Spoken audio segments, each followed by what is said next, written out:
मुख्य जो होते हैं, वेद शास्त्र मुख्य होते हैं, तो उसमें बताया जाता है कि परमेश्वर जो होते हैं, परमात्मा, वो किसी भी रूप में आ सकते हैं। यानी उनका जो विधान है वो साधु संतों के रूप में भी आ सकते हैं। कहते हैं कि जैसा कि बहुत से लोग कहते भी हैं कि ना जाने किस रूप में आकर नारायण मिल जाएगा, बिल्कुल यही सिद्धांत वेदों में भी है कि वो किसी भी रूप में आकर मिल सकता है। तो ये हम आपको वीडियो के माध्यम से दिखा रहे हैं, थोड़ा सा आप उनका देख सकते हैं किस तरह से उन्होंने लीलाएं की है।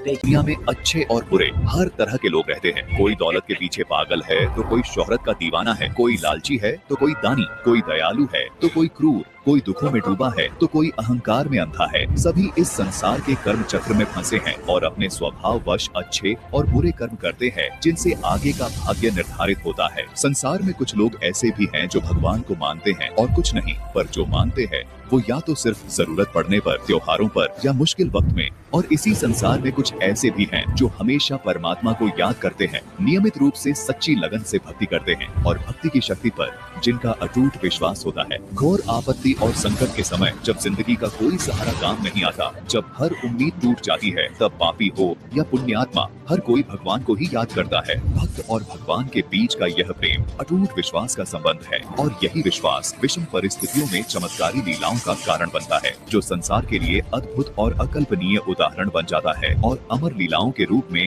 युगों युगों तक प्रेरणा का दिव्य स्रोत बन जाता है, जिससे हर युग में लोग ईश्वर पर अटूट विश्वास करने के लिए प्रेरित होते हैं। हर भक्त के जीवन में संकट का बुरा वक्त उसकी परीक्षा का समय होता है। उस कठिन समय में परमात्मा अपने भक्त की प्रतिक्रिया देखता है, उसे निरखता है, उसके विश्वास को परखता है और जब भक्त इस परीक्षा में खरा उतरता है, अपना सब कुछ उस परमात्मा पर न्यौछावर कर देता है, तब परमात्मा उसके लिए वो कर दिखाते हैं जो कोई सोच भी नहीं सकता। नुक्ते ऊपर नीचे गाए, करोड़ कर्म जल जा तुम्हारे। अपने उस प्यारे भक्त के लिए परमात्मा एक पल में ऐसे चमत्कार कर देता है जिसे देखकर सुर, नर, मुनि, गण, गंधर्व, ईश और संपूर्ण देवी देवता सहित सभी लोकों के प्राणी नतमस्तक हो जाते हैं। प्रहलाद जैसे सच्चे भक्त के लिए कभी खंभे को जीतकर नरसिंह रूप धारण किया, कभी भरी सभा में द्रौपदी की लाज बचाई और राम जी की सहायता कर रावण का वध करवाया, कभी अप्रत्यक्ष अदृश्य रूप से अपने भक्तों को मौत के मुंह से खींच जीवित कर लाते हैं। ये चमत्कार कोई पूर्व निर्धारित संयोग नहीं, बल्कि भगवान पर दृढ़ विश्वास और भक्ति की शक्ति का प्रतिफल है। आध्यात्मिक यात्रा का सबसे बड़ा रहस्य यही है कि जिसने इसे जान लिया, उसने मानो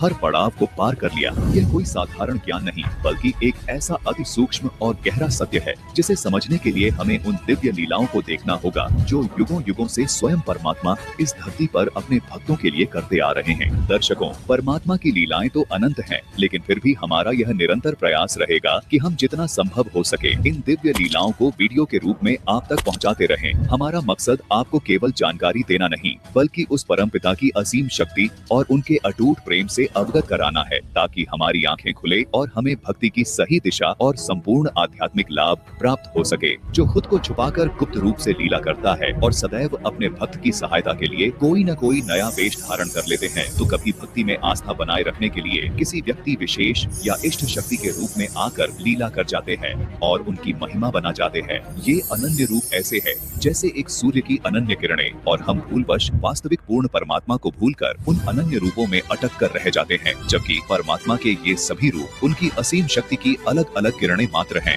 हम प्रकाश के मूल स्रोत सूर्य को छोड़कर उसकी अलग अलग किरणों में ही उलझ कर रह जाते हैं। लेकिन जब हम इन रूपों से ऊपर उठकर इनके मूल स्रोत यानी उस एक पूर्ण परमात्मा को पहचान लेते हैं, तब हमें वास्तविकता का ज्ञान होता है कि सभी रूपों और लीलाओं का सार एक ही है और सच्ची भक्ति सिर्फ उसी एक पूर्ण ब्रह्म कबीर परमात्मा की करनी चाहिए, जिसकी परम सत्ता सबके ऊपर है, वही सबका मूल है और वही सबका जनक।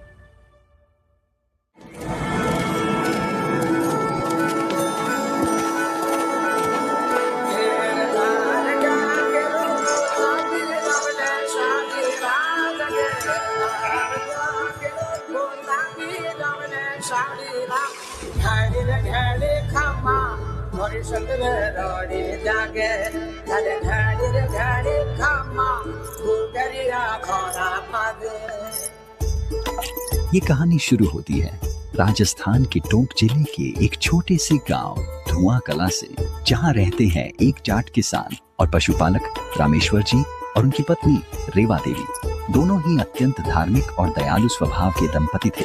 वे धर्म कर्म में गहरी आस्था रखते थे और साधु संतों की सेवा को ही सर्वोच्च धर्म मानते थे। उनके घर का वातावरण इतना पवित्र था कि वह घर किसी मंदिर से कम नहीं था।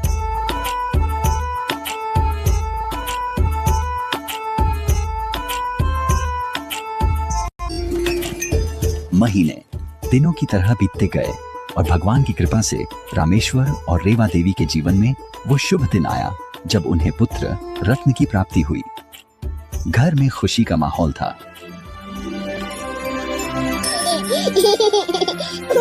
बच्चे का नामकरण करने खुद कुलगुरु पंडित त्रिलोचन जी घर आए।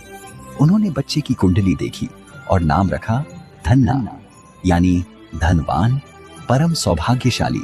सिर्फ धन दौलत का ही नहीं बल्कि सद्गुणों और समृद्धि का भी धनी।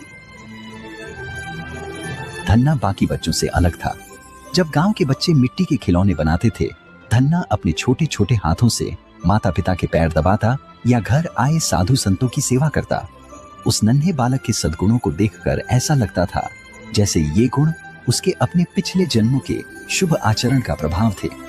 उसकी विनम्रता और निर्मल सेवा भाव देखकर गांव में हर कोई बस एक ही बात कहता था, इस युग में धन्ना जैसा संस्कारी बालक मिलना बहुत दुर्लभ है। जब कुलगुरु त्रिलोचन नाथ रामेश्वर जी के घर आए तो 5 वर्ष के बालक धन्ना ने देखा कि आसपास के लोग भी उनके दर्शन को आने लगे और उनके आगमन से ही सभी उनकी सेवा में लग गए।